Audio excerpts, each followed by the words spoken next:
What's up, guys? It's your boy Darskin, and today we're going to be talking about the best characters to start with or play with at the beginning of the game or whatever. Now, I do want to preface this by saying, literally any character in this game can work.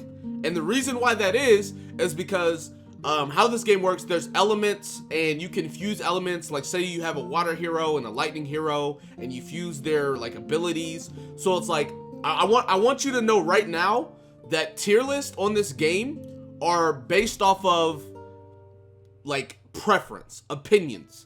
There's not any clear cut, oh well, this character's just overly broken, they're the best character in the game, if you don't play this character you lose. That's not how this game works at all. Any character can work. If you summon for a character and you like what that character does, take that character, use that character, because like this video right here is not going to be a solid, if you don't have this character, you can't play the game video. That's not what this video is. This is just giving you a general rundown of the different types of characters and what you want to expect or look for as far as characters in this game. So that's literally what this video is.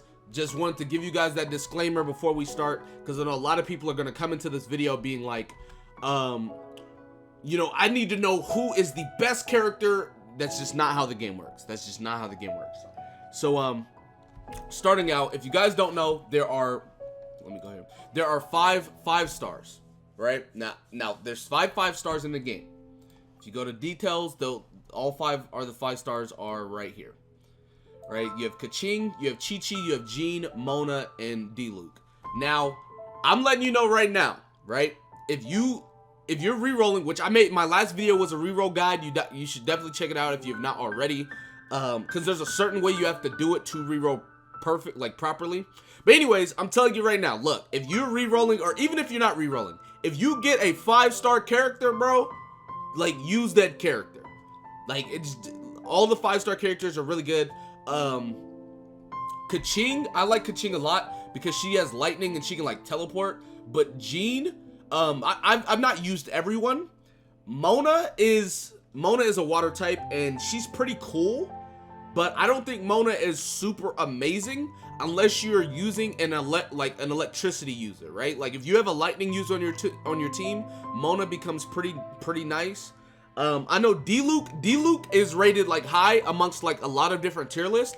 He can basically play the game by himself because he has an ability where he like smashes the ground with fire. His ultimate puts fire on his sword, giving him the elemental damage. He literally is like a solo type of unit.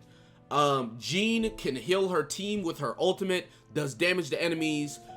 She's just all around a really good support, damage dealer.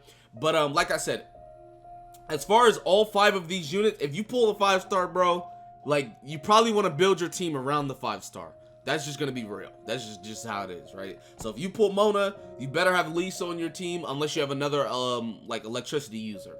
Moving on to like 4 stars. I mean, the 4 stars are like all over the place in the sense of they do like a bunch of different stuff, right? Like I actually pulled on my reroll video. I pulled, let me go ahead and go to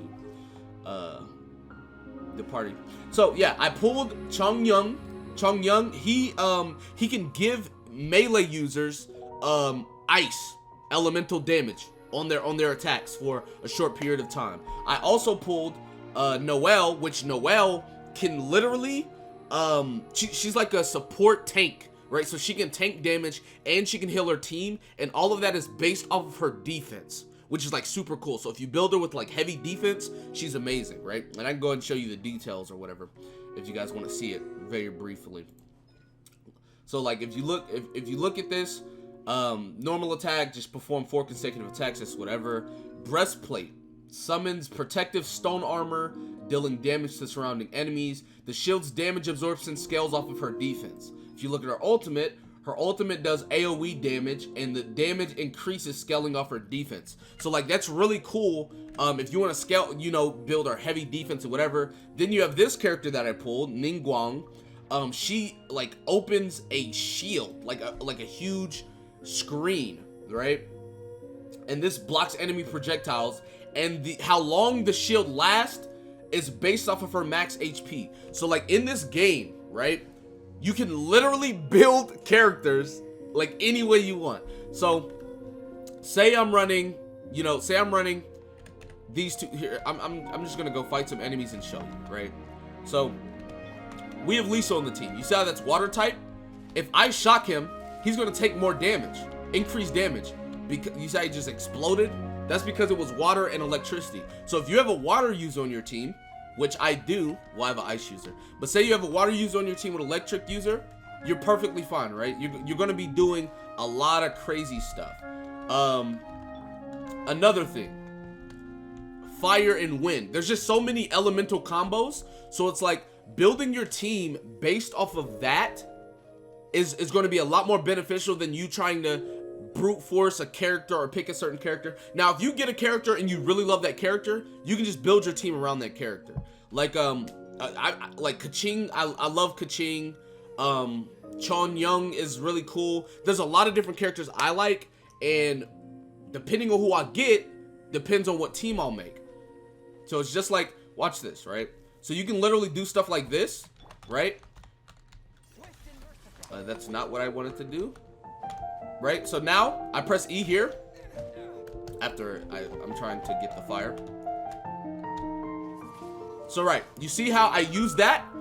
So basically, because he's a wind user and then Amber's a fire user, so I burnt the ground, I switched to him, and then I used his wind, and it created a combo of wind and fire that did way more damage than I would have did if I only used one of the abilities, right? So if I only used wind or I only used fire, it wouldn't have did as like near as much damage.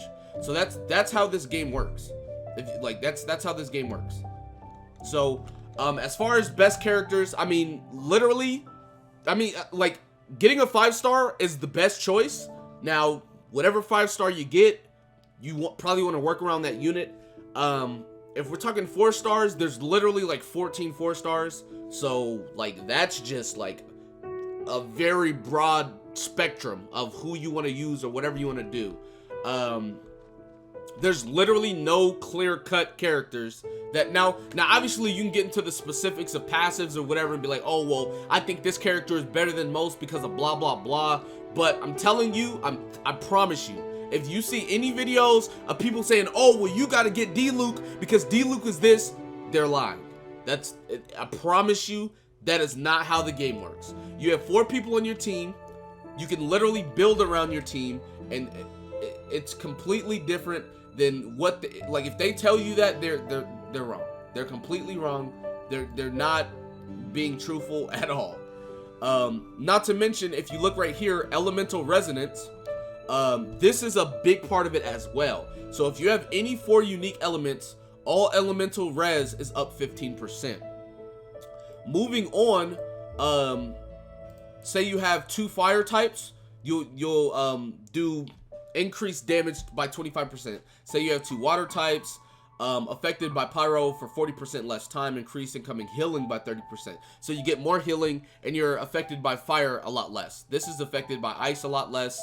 Right here, if you have 2 wind types, decreases stamina consumption by 15%, increases movement speed by 10%, shortens skill cooldown by 5%. That one's a really good one. If you have double electricity, affected by hydro, which is, you know, water, 40% less. Superconduct, overloaded, and electrocharged have a 100% chance to generate electro elemental particles, cooldown 5 seconds. Double ice, affected by electro, 40% less, increased crit rate against enemies that are frozen or affected by cryo by 15%. And then if you have double rock, increases resistance to interruptions when protected by a shield, increases damage, attack damage by 15%. So you're probably going to be wanting to build your teams around this right here. Well, like having maybe, you know, all 4 or having 2 of these, and then building your teams like that. So I know this is probably not what you guys wanted to hear. I know you guys probably didn't come to this video expecting me to tell you that there's really no characters that are like the best character to start with, but that's literally how the game is. The game wants you to take the initiative and build your own teams. They don't want you to be like, oh, well, this is the best unit in the game, so if I don't get this unit, I just lose. That's not how it is. So that's That's literally everything. You can build it around whatever you want to build it, or whatever the case may be. But anyways, that's going to be it for this video. Be sure to give it a like, subscribe to the channel if you're new, comment down below, tell me what you guys think in the comment section below. With that being said, I will see you guys next time. Peace.